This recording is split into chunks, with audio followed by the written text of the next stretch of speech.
Doctor सीमा श्रोत्रिय, JHS Harola, Gautam Buddha नगर।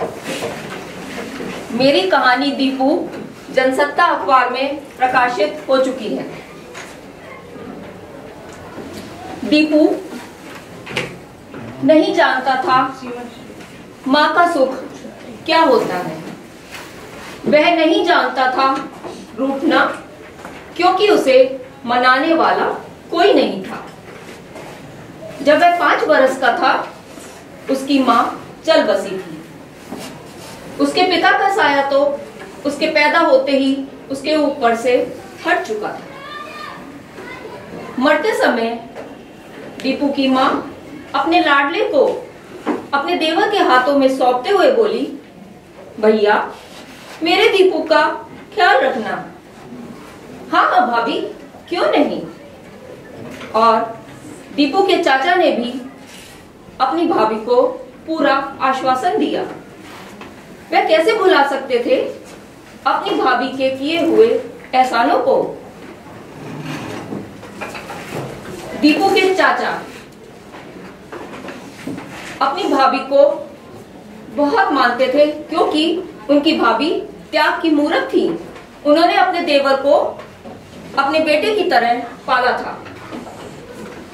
दीपू की मां के गुजरने के बाद दीपू के चाचा दीपू से बेहद प्यार करते थे, लेकिन चाची का व्यवहार बिल्कुल उल्टा था। अपने बच्चों को तो ठूस ठूस कर खाना खिलाती और उनका बचा हुआ खाना अपने बच्चों को दे देती।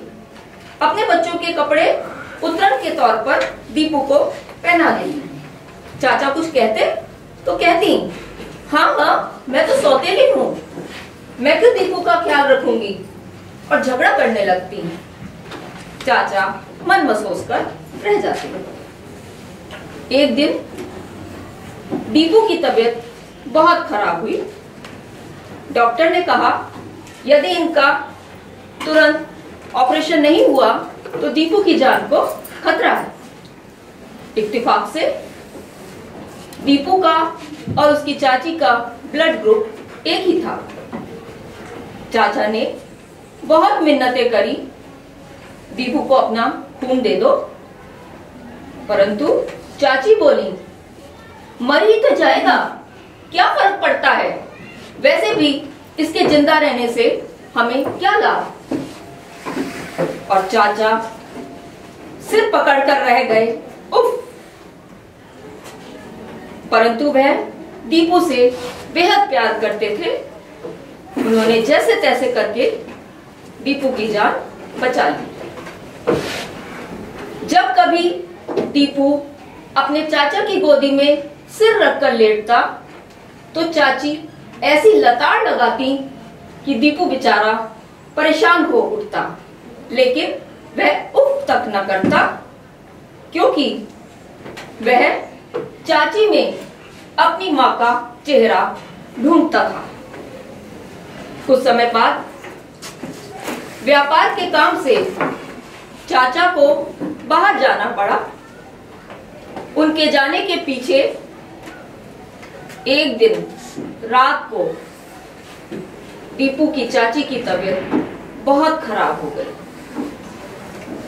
उन्होंने आवाज लगाई, दीपू दीपू बेटा इधर आओ, मेरी तबीयत बहुत खराब हो रही है, मुझे डॉक्टर के ले चल।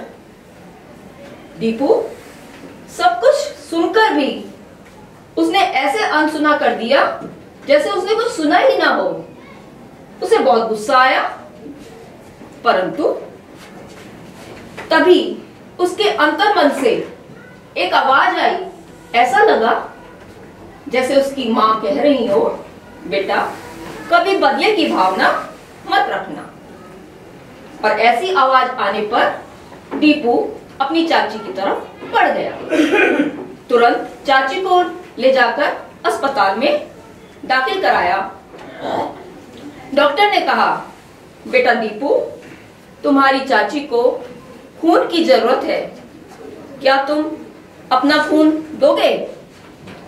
हाँ हाँ डॉक्टर साहब, क्यों नहीं, मेरी चाची को बचा लो।